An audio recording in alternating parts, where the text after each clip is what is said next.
नमस्कार दोस्तों, स्वागत है आपका मिशन आरएस डिजिटल क्लासेस में।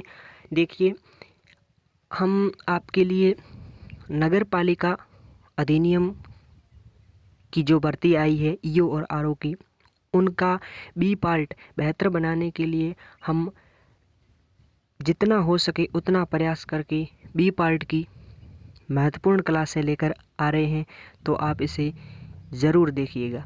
देखिए, हम इम्पोर्टेंट धाराओं के बारे में एनालिसिस करते हैं। चलिए शुरुआत करते हैं नगर पालिका अधिनियम की महत्वपूर्ण धाराओं के बारे में। तो देखिए, पहले धारा 4 क्या कहती है कि नगर पालिका बोर्ड को अधिनियम के ऐसे उपबंधों के प्रवर्तन से छूट देने की शक्ति जो उसके लिए अनुपयुक्त हो। इसका अर्थ है राज्य सरकार। देखिए, अधिसूचना द्वारा लेखबंद कारणों से किसी नगरपालिका बोर्ड को विशेष उपबंध से छूट दी जा सकती है। ठीक है, धारा 4 हमारी कंप्लीट हो चुकी है। ठीक है, ये धाराएं आप नोट कीजिएगा क्योंकि आपके ईओ और आरओ में नगरपालिका अधिनियम से संबंधित यही धाराएं पूछी जाएगी। अगली धारा है 5, नगरपालिका की स्थापना और निगम। संक्रमणकारियों क्षेत्रों में नगरपालिका बोर्ड। दूसरा है लघुत्तर यानी नगरीय क्षेत्र में नगर परिषद। और तीसरा है वर्ध, नगरीय क्षेत्र में नगर निगम। ठीक है, अब चलते हैं आगे। देखिए, ये चीज़ आप नोट लगा कर लिख लीजिए कि नगर पालिका ऐसे क्षेत्रों में गठित नहीं की जा सकती जिसे राज्यपाल औद्योगिक नगरी के रूप में विनिर्दिष्ट करे। ठीक है, अगला है राज्य सरकार किसी नगरीय क्षेत्र के सांस्कृतिक, ऐतिहासिक, पर्यटक या इसी प्रकार के अन्य महत्व को ध्यान में रखते हुए विकास प्राधिकरण का गठन किया जा सकेगा। जब कोई आवास गृह, विनिर्माणशाला, भंडागार या उद्योग या कारोबार का संसाधन 2 या अधिक पार्श्व नगरपालिका क्षेत्र की सीमाओं के भीतर स्थित हो, तब राज्य द्वारा राजपत्र में अधिसूचना द्वारा ऐसा नगरपालिका क्षेत्र घोषित कर सकेगी। ठीक है, अब चलते हैं आगे। अगर गांव नगरपालिका क्षेत्र घोषित किया जाए तो क्या प्रभाव होगा? ऐसा क्षेत्र गांव नहीं रहेगा।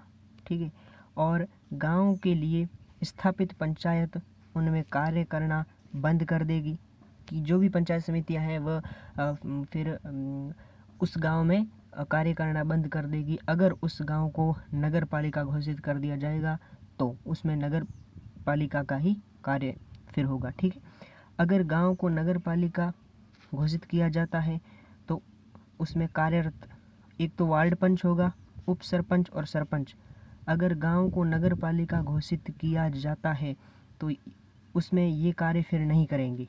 ठीक है, क्योंकि ये कार्य गांव में करते हैं कौन? वार्ड पंच एक गांव का सदस्य है। ठीक है, उप सरपंच और सरपंच ये है जो कि एक गांव में अध्यक्ष के रूप में रहते हैं।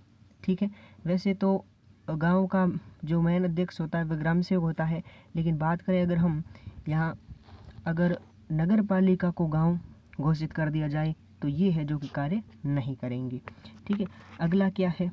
अगर गांव के क्षेत्र को नगर पालिका क्षेत्र में मिलाया जाता है तो उस गांव में वार्ड पंच, उप सरपंच, सरपंच नगर पालिका में अतिरिक्त सदस्य समझे जाएंगे। ठीक है, बाई चांस अगर घोषित कर दिया जाए तो वह एक्सचेंज तो नहीं होंगे, बट उनके रूप में है जो कि जो वार्ड पंच है, उप सरपंच है, सरपंच है, ये जो कि नगर पालिका के अतिरिक्त सदस्य माने जाएंगे। ठीक है, ऐसे क्षेत्र में राज्य पंचायती राज अधिनियम 1954 की अधिसूचनाएं प्रभावी नहीं रहेगी। ऐसे क्षेत्र में जो भी पंचायती राज अधिनियम की धारा 1954 के आदेश है वह अधिसूचना फिर नगर पालिका में प्रभावित नहीं रहेगी, क्योंकि वह क्षेत्र एक नगर पालिका आपका क्षेत्र घोषित हो जाएगा। ठीक है दोस्तों, नगर पालिका पंचायती राज अधिनियम कब घोषित हुआ था? याद रखना, पंचायती राज अधिनियम 2 अक्टूबर कब हुआ था? पंचायती राज अधिनियम 2 अक्टूबर 1959 को 1959 को, ये चीज़ आप लिख लेना। ठीक है, आगे की ओर चलते हैं। देखिए अगला क्या है, धारा 6, नगर पालिका की संरचना। नगर पालिका के सभी स्थान वार्डों के नाम से जाने जाते हैं। नगर पालिका के जो भी स्थान हैं वो वार्ड के नाम से जाने जाते हैं। ठीक है, वार्ड के सदस्य प्रत्यक्ष निर्वाचन के माध्यम से चुने जाते हैं। 3 प्रकार के सदस्य होते हैं नगर पालिका संरचना के। कौन कौन से? निर्वाचित, मनोनीत और पदेन सदस्य। ठीक है, संख्या 4 या निर्वाचन का 10% जो भी कम हो, इनको मत देने का अधिकार नहीं है। ठीक है, फिर पदेन सदस्य कौन होता है नगर पालिका में? एमएलए और एमपी होता है। इस नगर पालिका क्षेत्र का प्रतिनिधित्व करने वाले मत देने का अधिकार होता है। ठीक है, आगे की ओर चलते हैं। देखिए आरक्षण, रिजर्वेशन की बात हो रही कि SC ST कुल जनसंख्या के अनुपात में, मतलब उनको जो रिजर्वेशन जो आरक्षण दिया जाता है उनके बारे में कह रहा है। पिछड़े वर्गों के लिए 21% से कम नहीं, और सभी वर्गों में कुल स्थान का 50% महिलाओं के लिए। यह आरक्षण का प्रावधान संविधान के अनुच्छेद 334 में उल्लेखित आरक्षण की अवधि तक रहेगा। ठीक है, देखिए पिछली एग्ज़ाम में ये पूछा गया था कि सभी वर्गों के लिए उसमें महिलाओं का जो रिजर्वेशन है वो कितना था। तो एक ऑप्शन में दे रखा था 55, एक में 60, एक में 56 और एक 50, ऐसा कुछ दे रखा था। तो ये अति इम्पोर्टेंट है आपके लिए कि 50% है जो कि महिलाओं को स्थान दिया जाता है। अगली धारा है 7, पदावधि प्रथम बैठक से 5 वर्ष तक, मतलब उनको पद पर बैठाया जाता है। वह है धारा 7 के अंतर्गत।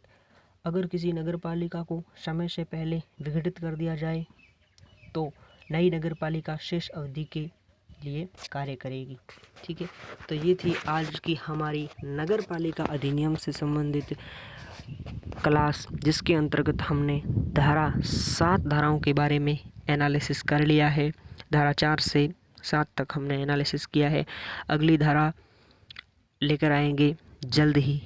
तो अगर आपको वीडियो अच्छा लगा हो, ये बनाए हुए नोट्स, बनाई हुई महत्वपूर्ण धाराएं इम्पोर्टेंट है। ठीक है, अगर अच्छी लगी है तो वीडियो को अपने दोस्तों के साथ ज़रूर शेयर करें। धन्यवाद। जय हिंद, जय भारत।